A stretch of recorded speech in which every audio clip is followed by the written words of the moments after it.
नमस्ते प्यारे विद्यार्थियों, आप सबको स्टडी मैथ यूट्यूब चैनल में आप सबका हार्दिक स्वागत है और अभिनंदन। मैं लेके आया हूँ कक्षा 5 की गणित, जो बहुत ही आसान तरीके से। तो अपन पिछली वीडियो के अंदर प्रश्न वाली 10.1 मुद्रा के बारे में चर्चा कर रहे थे और उसका पहला प्रश्न पढ़ चुके और आज अपन पढ़ने जा रहे हैं दूसरा प्रश्न, जो बहुत ही आसान तरीके से पढ़ेंगे। चलिए आइए प्रश्न की शुरुआत करते हैं कि प्रश्न के अंदर क्या दिया गया है, क्या अपन को पूछा गया, इसको समझते हैं। चलो प्रश्न की शुरुआत करते हैं कि एक दुकानदार 8,575 रुपए और 75 पैसे लेके शहर गया। मतलब कि एक दुकानदार है, वो है ना 8,575 रुपए और 75 पैसे लेके शहर या बाजार गया। उसमें से उसने 5,052 रुपए और 25 पैसे का एक कपड़ा खरीदा एवं 2,070 रुपए और 25 पैसे का किराने का सामान खरीदा। वह बताओ अब उसके पास कितनी राशि बची, मतलब कि उसके पास कुल कितनी राशि शेष बची, तो वो बताना है। चलिए आइए अपन शुरुआत करते हैं बहुत ही आसान तरीके से इसको। तो दुकानदार के पास में कुल राशि पहले लिखेंगे, तो हल की शुरुआत करते हैं।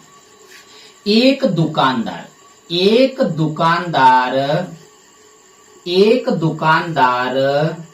के पास कुल राशि, तो कुल राशि उसके पास में कितनी अपन को प्रश्न के अंदर दे रखी है, 8,575 रुपए। 8,575 रुपए और 75 ही पैसे, 75 पैसे, ये इस दुकानदार के पास में अपन को कुल राशि दे रखी है। उसके बाद में देखो, उसने कपड़ा खरीदा, दुकानदार ने कपड़ा खरीदा। दुकानदार ने कपड़ा खरीदा। तो दुकानदार ने जो कपड़ा खरीदा वो कितने रुपए का खरीदा, अपन को ये सबसे बड़ी बात ध्यान होनी चाहिए। और वो प्रश्न के अंदर दे रखा है स्पष्ट रूप से कि उसने 5,052 रुपए और 25 पैसे का क्या खरीदा, कपड़ा खरीदा। तो अपन भी इसमें लिखेंगे 5,052 तो रुपए है और पैसे कितने हैं, 25 पैसे का कपड़ा खरीदा, 25 पैसे का कपड़ा खरीदा।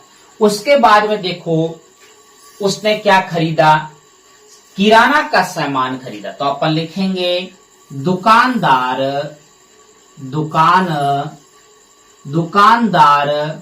ने किराना का सामान, किराना खरीदा। किराना कितना खरीदा, किराना का जो सामान था वो कितने का खरीदा। अब देखो, अपन को लिखने का थोड़ा तरीका भी पता होना चाहिए कि जो किराने का सामान 2,070 रुपए, तो यहां से देखिए 2,070 तो रुपए और पैसे कितने हैं, 25 पैसे का खरीदा। कितने पैसे का, 25 पैसे का खरीदा। अब अपन को यहाँ पे सबसे बड़ी बात समझनी है कि इसमें ज्ञात क्या करना है। इसमें दो बातें ज्ञात करनी है, जो अंतिम में अपन को जो आंसर चाहिए वो किसमें चाहिए, ये सबसे बड़ी बात होती है। तो वो है कि उसके पास कितनी राशि शेष बची, कितनी राशि बची। तो अब देखो भाई, अपन को इतना पता है कि अपन जैसे कि घर से 10 रुपए लेके जाते हैं, उसमें अपन कहते हैं कि 2 रुपए की चॉकलेट खरीद ली और 3 रुपए का कुछ और पेन एक खरीद लिया, तो अपने पास में शेष कितने बचे। तो अपन पहले तो जो सामान जो अपन ने खरीदा है उनको तो हम जोड़ेंगे, तभी तो पता चलेगा कि अपने पास शेष कितनी राशि बची। तो पहले तो अपने पास कुल राशि तो अपने पास में है, कितने रुपए अपने पास में है। उसके बाद में अपन को जो अपने सामान खरीदा उसको हमेशा अपन क्या करेंगे, जोड़ेंगे। क्या करेंगे, जोड़ेंगे। तो बहुत ही आसान तरीके से अपन इनको जोड़ सकते हैं। क्या जोड़ेंगे, कपड़ा प्लस किराना। क्या लिखेंगे, कपड़ा प्लस किराना। अब देखो, कपड़ा प्लस किराना का जो रुपए लगे वो राशि कितनी लगी, वो राशि अब अपन के पास में प्राप्त हो जाएगी। तो बहुत आसान तरीके से कर सकते हैं। तो पैसे की जगह सबसे पहले तो पैसे लिखेंगे। क्या लिखेंगे, पैसे। अब देखो पैसे कितने हैं, 5 और 5 10, 10 का 0, हासिल लगी 1, 2 2 4 और 1 5। मतलब कि अपने पास में पैसे जो प्राप्त हुए हैं वो कितने प्राप्त हुए हैं 50 पैसे। और रुपए के नीचे अपन रुपए लिखेंगे, उसके बाद में 2 और 0 कितना होता है 2, कितना होता है 2। उसके बाद में 5 और 7 कितना होता है 12, 12 का 2 हासिल लगी इसके ऊपर 1, 0 0 कितना 0 और 1 इसमें जोड़ोगे तो कितना होगा 1। और उसके बाद में 5 और 2 कितने होते हैं 7, कितने होते हैं 7। तो अपने पास में जो दुकानदार ने जो सामान कुल खरीदा है वो तो कितना खरीदा 7,122 रुपए और 50 पैसे का उसने कुल जो सामान था, कपड़ा प्लस जो किराना था वो खरीदा। अब अपन को तो क्या चाहिए कि उसके पास अब शेष कितने रुपए बचे, तो अपन को बताना है। तो लिखेंगे तो बताओ, तो लिखेंगे तो बताओ कि दुकानदार, क्या लिखेंगे तो बताओ कि दुकानदार के पास शेष कितनी राशि बची, शेष कितनी राशि बची। ये सबसे बड़ी बात होती है, शेष कितनी राशि बची। बहुत ही आसान तरीके से इसको समझ सकते, क्योंकि मैंने पहले वाले जो पहला प्रश्न था उसमें बताया कुल का मतलब बताया। कुल का मतलब हमेशा जोड़ होता है और शेष का मतलब हमेशा क्या होता है घटाव। घटाव कौन से कब किया जाता है, बड़ी संख्या में से छोटी संख्या को घटाया जाता है। अब देखिए बहुत आसान तरीके से अपन कर सकते। चले एक तरफ लिखेंगे अपन, क्या लिखेंगे रुपए। आप जब एग्जाम में जाओ इस तरीके से अगर हल करोगे तो आपको एग्जामिनर अपना पेपर देख के बहुत बड़ा खुश हो जाएगा और अच्छे नंबर मिलेंगे।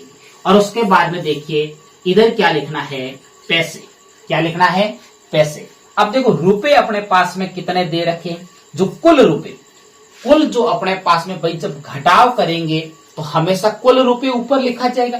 तो कुल रुपए अपने पास में यहां दे रखा है कि दुकानदार के पास में कुल राशि 8,575। तो यहां लिखेंगे 8,575 और उसके बाद में पैसे कितने दे रखे हैं 75 पैसे दे रखे हैं। तो अपन इसके 75 पैसे के नीचे पैसे लिखेंगे। उसके बाद में अपने पास में जो घटाना मतलब शेष निकालना है तो अपन को क्या चाहिए, कपड़ा प्लस किराना चाहिए। तो कपड़ा प्लस किराना था 7,122, 7,122 रुपए और 50 पैसे। तो यहां से 50 पैसे घटा। बहुत ही आसान तरीके से शेष का मतलब होता है हमेशा घटाव। क्या मतलब होता है घटाव।